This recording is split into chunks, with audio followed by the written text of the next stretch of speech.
Okay, this is part 2 of how to make a homemade chili for a crowd. Okay, I've got, as you can see here, this pretty much going. I had just browned my little smokies and my smoked brisket. I've got my other meat in there, my hamburger, my sausage, my ground pork.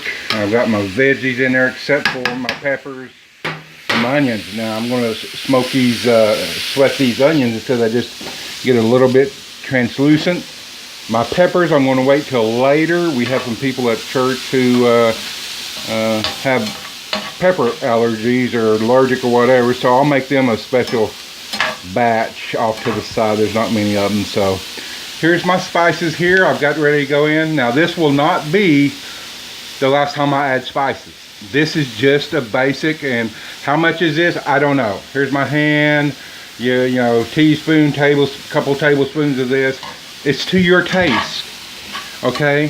So don't say, well, is that 2 tablespoons and a teaspoon, or I don't know. I don't really use measurements that much, because I kind of know what I like, and I just kind of go by taste.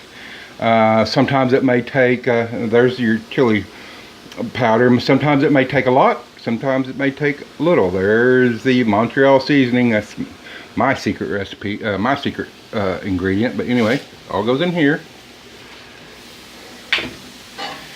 And these are coming along pretty good. Now this is bacon grease that I've put in there to sweat these. I'll stir in my seasoning. I'm going to also have probably some more tomatoes later on. A little bit of water. This will be full by the time I get done. And it's just a process. It's not something you can just look at an ingredient list and go by.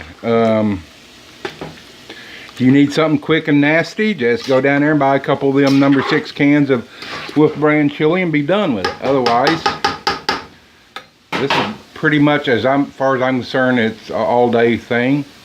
They'll be ready this afternoon. I'll have about 4 to 5 hours of it simmering and cooking and tasting and adding ingredients and stuff like that. So anyway, this is where we're at. Next time you see it, we'll probably be done dishing it up. But like I say, this pot holds 3 gallons roughly.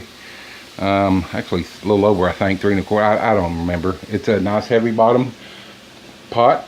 Don't use one of those little thin bottom ones, or everything will get burnt and stuck on the bottom of it. So and another thing, I've had questions about recipes and, well, how'd you come up with that? If you want to develop your own recipe, like say I got the original recipe off of, I believe he's a little dogger or little doggy. I'll put a link in one of my videos, or all of them anyway. What you do, you follow a recipe.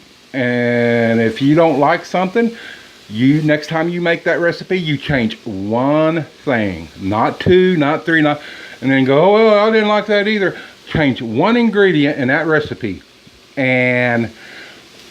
or try to prepare an ingredient a little different. But you only change one thing at a time in a recipe, and that's how you develop your own recipes over time.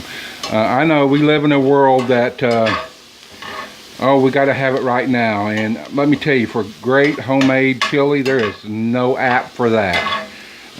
It takes a little time, takes a little, you hear that bubbling? Yes, sir. She's fixing to turn the fire down a little bit.